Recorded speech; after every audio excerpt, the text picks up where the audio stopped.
Hello friends, welcome to my channel. आज का जो टॉपिक है वो सभी एग्ज़ाम के लिए बहुत महत्वपूर्ण है। खास तौर पे यूपी पुलिस कांस्टेबल यानी उत्तर प्रदेश पुलिस कांस्टेबल की भर्ती आई है, उसके लिए महत्वपूर्ण तो आई है, साथ में जितने भी एग्ज़ाम हैं उसके लिए भी महत्वपूर्ण है। चलिए समझते हैं समास क्या होता है। ठीक है, चलिए समझते हैं समास की परिभाषा क्या है। दोस्तों, परिभाषा दो या दो से अधिक शब्दों के मेल से जो नया शब्द बनता है उसे समस्त पद कहते हैं।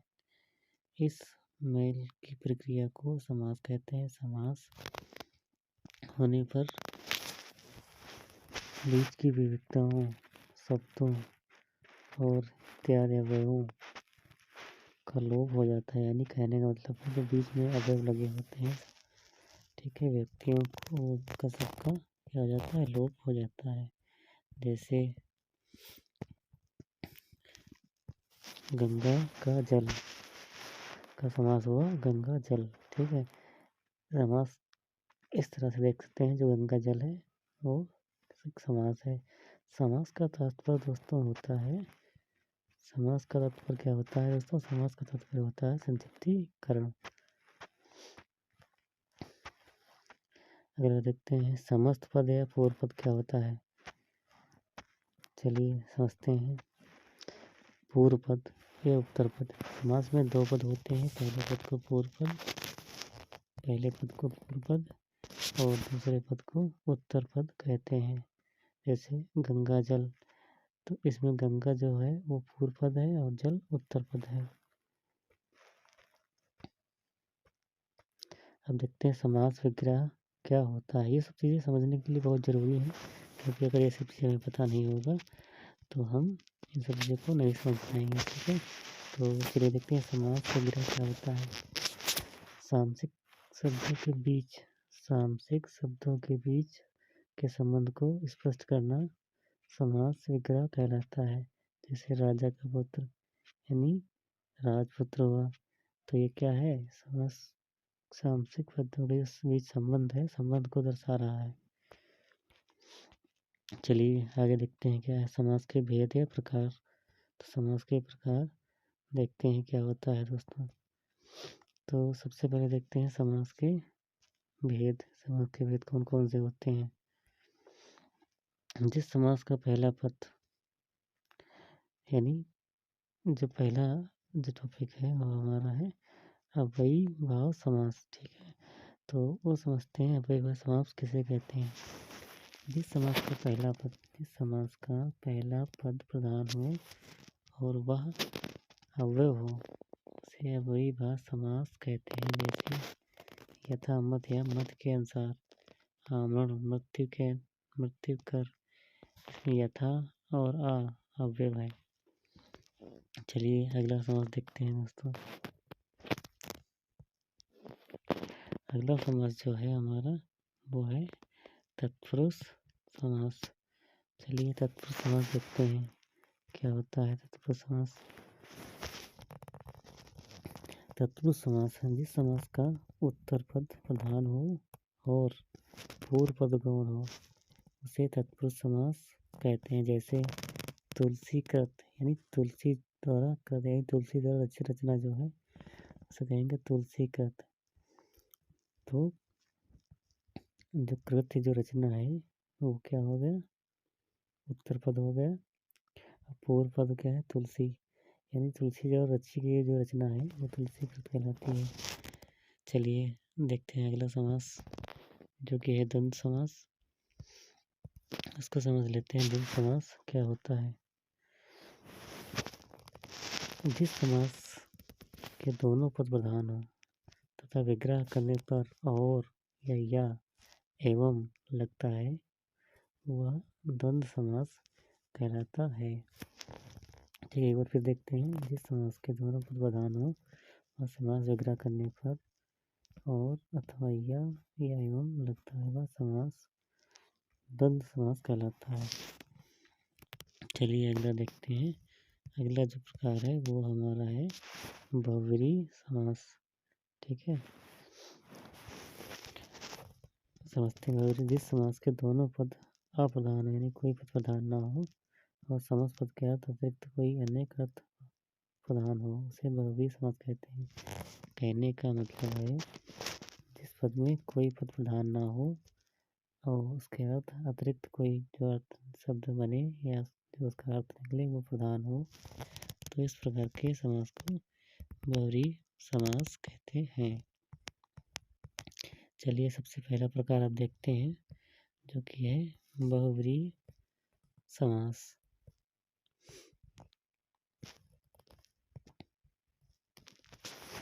अगला जो प्रकार है दोस्तों वो है अव्ययीभाव समास। देखते हैं इस अव्ययीभाव की पहचान कैसे करेंगे। इसको समस्त पद अव्यय बन जाता है, अर्थात समास होने के बाद उसका रूप कभी नहीं बदलता। इसके साथ विभक्ति चिन्ह भी नहीं लगता है। जैसे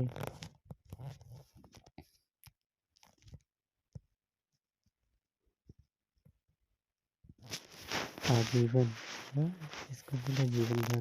यथा सामर्थ्य के अनुसार, यथा शक्ति के अनुसार, यथा विधि के अनुसार, क्रमानुसार क्रम के अनुसार, यथाक्रम भर पेट या पेट भर का, हर रोज या रोज रोज। इस तरह से हमने देखा कि इसमें कोई भी विभक्ति का चिन्ह नहीं है। तो इस तरह का समास जो होगा वह दोस्तों ऐसा होगा अव्ययी भाव समास हो जाएगा। चलिए देखते हैं अगला तत्पुरुष समास के भेद।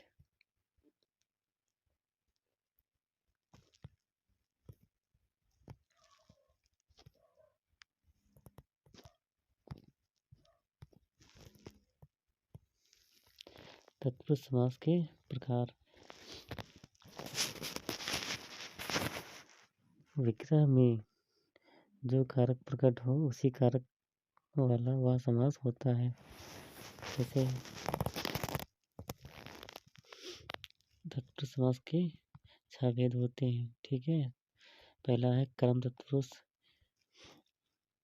जैसे गिरह काट यानी गिरह को काटने वाला। कर्म तत्पुरुष नगर वास है, नगर में वास करने वाला। कर्म तत्पुरुष मन से चाहा। अगला है संबंध तत्पुरुष। कौन सा है? संबंध तत्पुरुष। इसका जो कारक है गंगा जल, यानी गंगा का जल जो का इसमें जो है वो है कारक, ठीक है। अगला देखते हैं अपादान तत्पुरुष। देश निकाला। इसमें जो से वर्ड है वो क्या है? कारक है। संपादान तत्पुरुष रसोई के लिए घर, इसमें जो के जो है वो क्या है? रसोई घर के लिए जो के वर्ड प्रयोग किया गया है ये क्या है? कारक चिन्ह। चलिए अगला देखते हैं तत्पुरुष समास के प्रकार।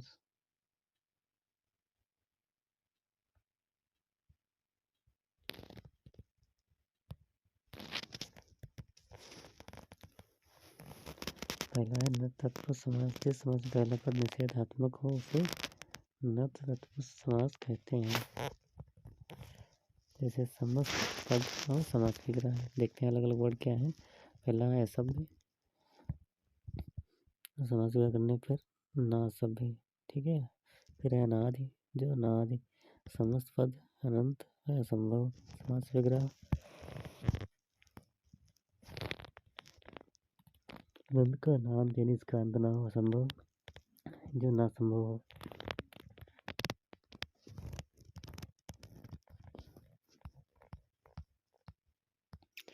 अगला जो प्रकार है दोस्तों देखते हैं कर्मधारय समास।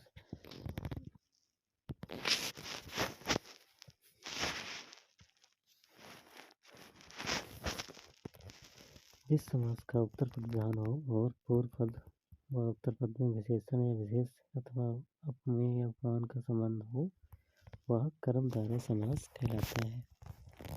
जैसे समस्त पद समास विग्रह।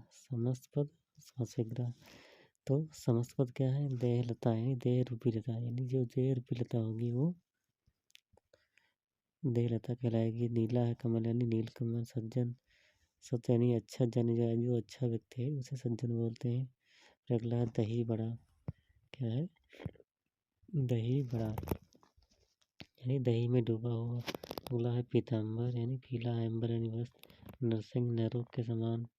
नर में, नरों में सिंह के समान यानी जो नर में सिंह के समान दिखता हो नरसिंह कहलाता है।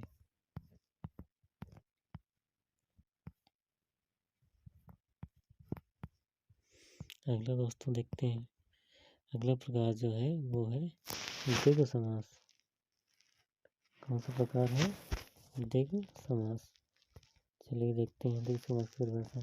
जिस समास का पूर्व पद संख्यावाचक हो यानी जिसमें पहला पद संख्या को बताता है, संख्या को प्रदर्शित करता हो, विशेषण हो, वह क्या कहलाएगा? द्विगु समास कहलाएगा।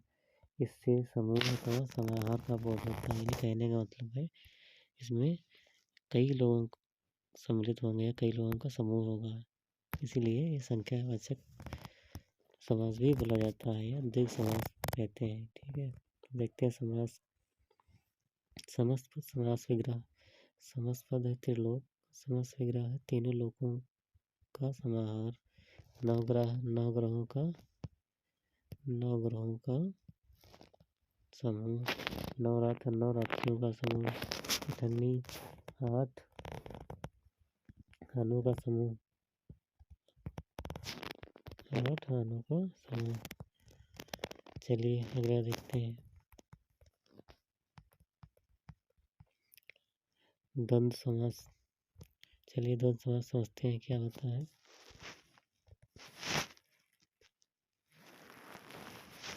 द्वंद्व समास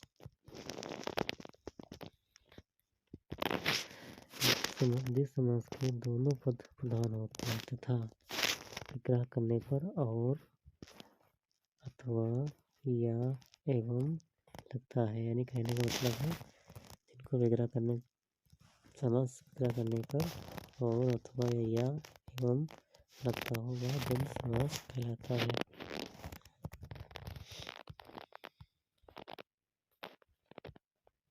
जैसे पाप पुण्य, तो पाप पुण्य यानी पाप और पुण्य, इसमें जो और चिन्ह लगा है यह जो है द्वंद्व समास को प्रदर्शित करता है। सीताराम, सीता और राम। ऊंच नीच, ऊंच और नीच। जल, अन्न और जल। खरा खोटा, खरा खोटा, खरा और खोटा। राधा कृष्ण, राधा और कृष्ण। अगला जो प्रकार है दोस्तों वो है बहुव्रीहि समास। चलिए समझते हैं बहुव्रीहि समास क्या होता है। जिस समास के दोनों पद अप्रधान यानी कोई पद प्रधान ना हो, जिस समास के दोनों पद अप्रधान हो और समस्त पद के अर्थ अतिरिक्त कोई सांकेतिक अर्थ प्रदान हो उसे बहुव्रीहि समास कहते हैं। कहने का मतलब है जिस पद में कोई पद प्रधान ना हो उसका समास विग्रह करने पर कोई अन्य जो शब्द बने वह प्रधान हो, तो इस तरह के समास को बहुव्रीहि समास कहा जाता है। चलिए देखते हैं बहुव्रीहि समास के उदाहरण। दशानन, दशानन, ठीक है, यानी 10 है अन्न अर्थात रावण। नीलकंठ, नीला है कंठ अर्थात शिव। सुलोचना, सुंदर लोचन अर्थात मेघनाथ की पत्नी। पीताम्बर, पीला है अंबर अर्थात श्री कृष्ण। लंबोदर, लंबा है उदर अर्थात गणेश जी।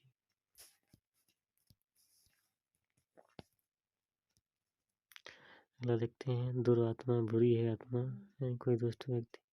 श्वेतांबर, श्वेत है अंबर अर्थात सरस्वती जी।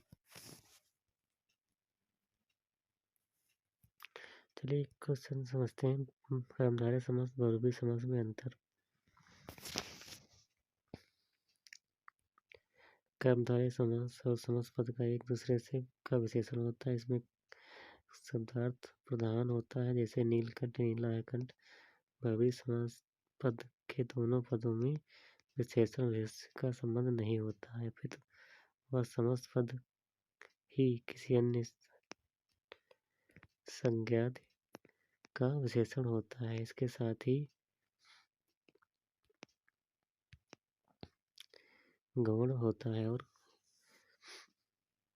कोई भिन्नार्थक प्रधान हो जाता है, जैसे नीलकंठ, नीलाकंठ अर्थात शिव।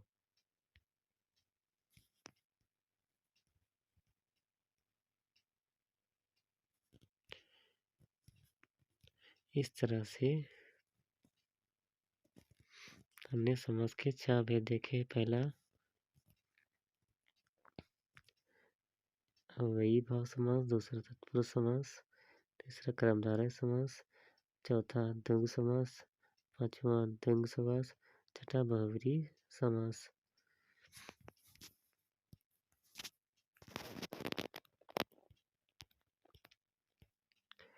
अब एक पॉइंट और है, वो देख लेते हैं। समास विग्रह समस्त पदों को तोड़ने अर्थात अलग करने, समस्त पदों को तोड़ने अर्थात अलग करने को समास विग्रह कहा जाता है। समास विग्रह पूर्व पद प्लस उत्तर पद।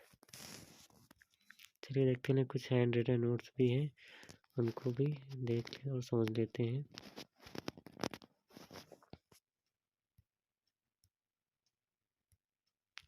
समास का शाब्दिक अर्थ होता है संक्षेप। दो या दो से अधिक शब्दों के परस्पर मेल को समास कहते हैं। जो नया शब्द बनता है उसे सामासिक पद या सामासिक पद कहते हैं। समास को तोड़ने पर वो समास विग्रह कहते हैं। इसमें पहले शब्द या पद को पूर्व पद, दूसरे पद को उत्तर पद कहते हैं। उदाहरण जैसे रसोई घर, सामासिक शब्द रसोई के लिए घर, समास विग्रह हो गया। रसोई घर तो रसोई पूर्व पद होगा, घर जो होगा उत्तर पद हो गया। अगला है समास का विलोम व्यास होता है। समास 6 प्रकार के, जैसा आपने देखा ऊपर। सवयी समास, तत्पुरुष समास। तत्पुरुष समास के 4 भेद होते हैं, जो कारक पिरपट होते हैं। कर्म कारक, करण कारक, समाधान कारक, अपादान कारक, संबंध कारक, अधिकरण कारक। अगला प्रकार कर्मधारय समास, द्वंद्व समास, द्वंद्व समास, द्विगु समास, बहुव्रीहि समास। द्विगु समास जो संख्यावाचक होता है, बहुव्रीहि समास में तीसरा पद प्रधान होता है। इस तरह से देखा हमने। अव्ययीभास में उत्तर पद प्रधान होता है, पूर्व पद प्रधान होता है, उत्तर पद गौण होता है, जैसे यथाशक्ति शक्ति के अनुसार। तत्पुरुष समास में पूर्व पद गौण होता है और उत्तर पद प्रधान होता है। कर्मधारय समास में विशेषण या विशेष से होता है, दोनों पद। द्वंद्व समास में दोनों पद प्रधान होते हैं।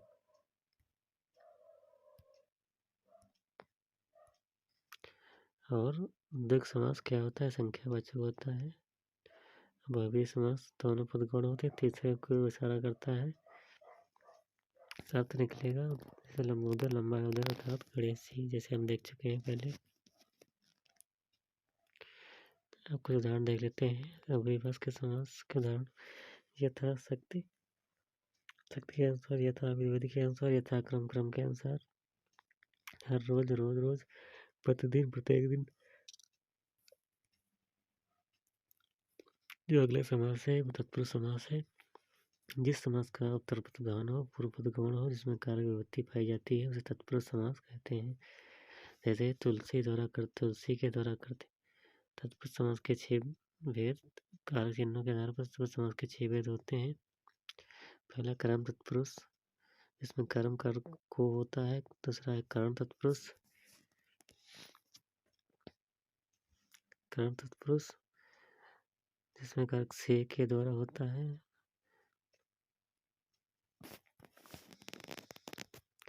अगला तत्पुरुष संप्रदान तत्पुरुष में के लिए होता है। अगला पदान तत्पुरुष समास, जिसमें से अलग करने की विवेक पाई जाती है। संबंध तत्पुरुष का के अधिकरण तत्पुरुष में पर।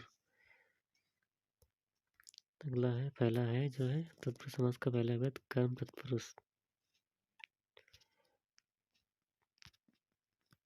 कर्म तत्पुरुष यह समास को चिन्ह से के लोप से बनता है। यह समास को चिन्ह के लोप से बनता है।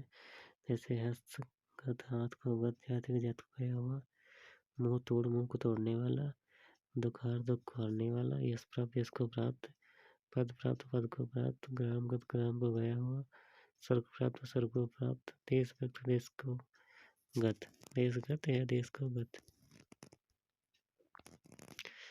अगला प्रकार है दोस्तों कारण तत्पुरुष।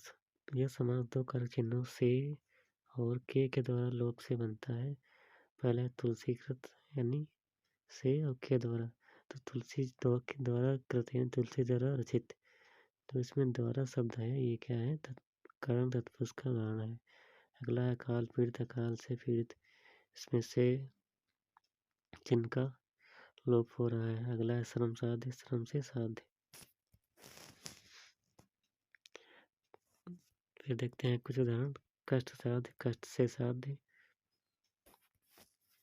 फिर है ईश्वर दत्त, ईश्वर के द्वारा दिया गया, रत्न जड़ित, रत्न से जड़ित, हस्तलिखित, हस्त से लिखित। और अगला है अनुभवजन्य, अनुभव से जन्य। यहाँ सभी शब्दों में उत्तर पद प्रधान है, पूर्व पद गौण है। जब इनका समास किया जाता है तो उनके बीच में योजक चिन्ह का लोप हो जाता है। अगला है संप्रदान। अगला कौन सा है दोस्तों? संप्रदान तत्पुरुष समास। चलिए देखते हैं क्या होता है।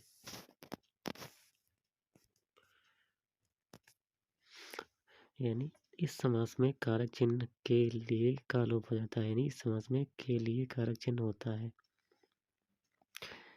जैसे के लिए देशभक्त, देश के लिए भक्ति, गुरु दक्षिणा, गुरु के लिए दक्षिणा, भूत बलि, भूत के लिए बलि, प्रौढ़ शिक्षा, प्रौढ़ों के लिए शिक्षा, यज्ञशाला, यज्ञों के लिए शाला, शपथ पत्र, शपथ के लिए पत्र, स्नानागार, स्नाना के लिए आगार, कृष्ण पाठ, कृष्ण के लिए अर्पण, युद्ध भूमि, युद्ध के लिए भूमि, पशु बल, पशु के लिए बलि। अगला समास तत्पुरुष समास का जो भेद है वह दोस्तों है प्रधान तत्पुरुष, जिसमें से कारक चिन्ह का लोप होता है। चलिए देखते हैं। इस प्रधान कारक में से चिन्ह से का लोप हो जाता है। जैसे रोग मुक्त, रोग से मुक्त, लोक भय, लोक से भय, राजद्रोह, राज से द्रोह, जल रिक्त, जल से रिक्त, नरक भय, नरक से भय, देश निष्कासन, देश से निष्कासन, दोष मुक्त, दोष से मुक्त। अगला प्रकार जो तत्पुरुष समास का है दोस्तों वो है संबंध तत्पुरुष। संबंध में काकी के कारक चिन्ह का लोप हो जाता है। कौन सा दोस्तों है? संबंध तत्पुरुष। इसमें काकी के कारक चिन्ह का लोप हो जाता है, वह संबंध तत्पुरुष समास होता है। जैसे राष्ट्र गौरव, राष्ट्र का गौरव, जल धारा, जल की धारा, भारत रत्न, भारत का रत्न, इस सभी में देखें का चिन्ह का लोप हो रहा है। सेनापति, सेना का पति, राज दरबार, राजा का दरबार, देश रक्षा, देश की रक्षा, ग्रह स्वामी, ग्रह का स्वामी। अगला जो प्रकार है दोस्तों वो है अधिकरण तत्पुरुष समास। इसमें क्या होता है? में पर चिन्ह का लोप हो जाता है। चलिए देखते हैं।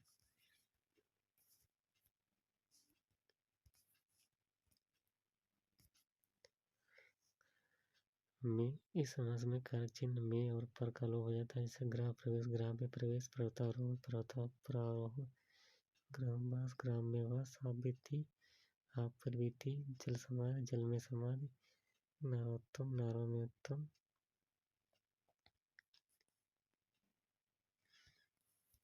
अगले देख लीजिए तत्पुरुष समास के कुछ शॉर्टकट।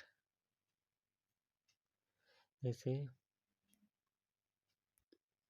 पहला कर्म जो तत्पुरुष है इसमें क्रिया का फल पड़ता है, को व्यक्ति का लोप होता है।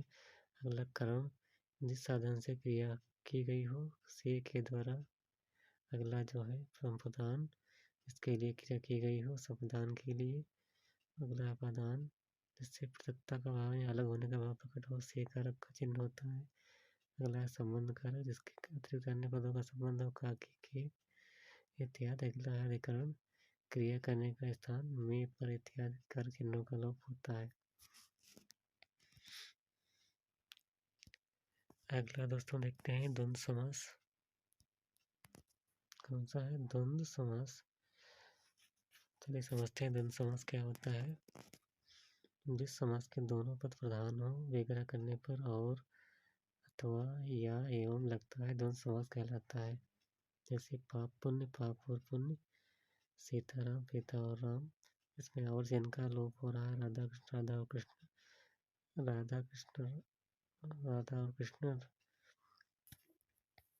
गाय और बैल, बेटा बेटी, बेटी और बेटी, धर्म और धर्म, सत्य असत्य, सत्य और असत्य, छोटा और बड़ा।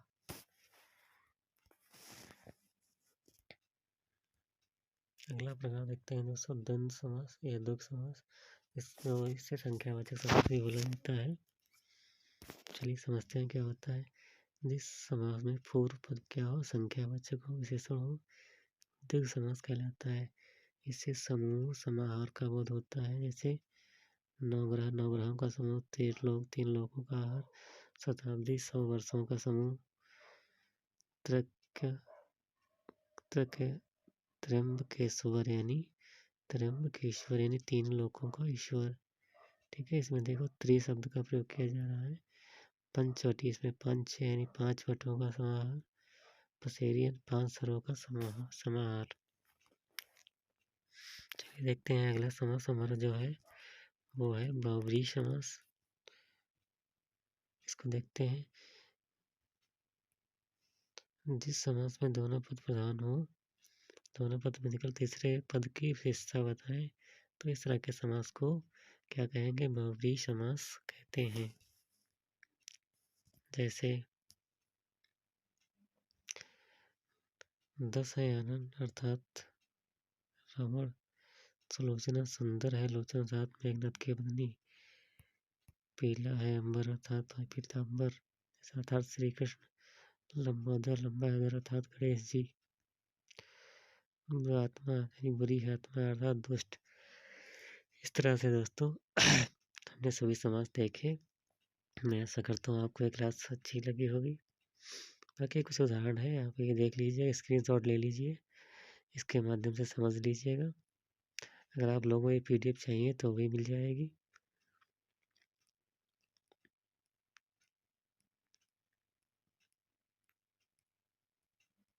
Thank you. क्लास को पूरी देखने के लिए धन्यवाद। अभी तक आप दोस्तों अगला कमेंट करके बताइए कौन सी क्लास आपको चाहिए, वो क्लास आपकी हो जाएगी। हालांकि 10 दिन के अंतर सारी हिंदी खत्म हो जाएगी, जितने भी टॉपिक हैं कवर हो जाएंगे। अभी तक जो है संज्ञा, सर्वनाम, कारक और समास टॉपिक ये आज कवर हो चुके हैं। अगला जो टॉपिक रहेगा वो हमारा रहेगा मुहावरे। तो इसको देखते रहें। ठीक है दोस्तों, थैंक यू। चैनल को लाइक सब्सक्राइब करते रहें। धन्यवाद।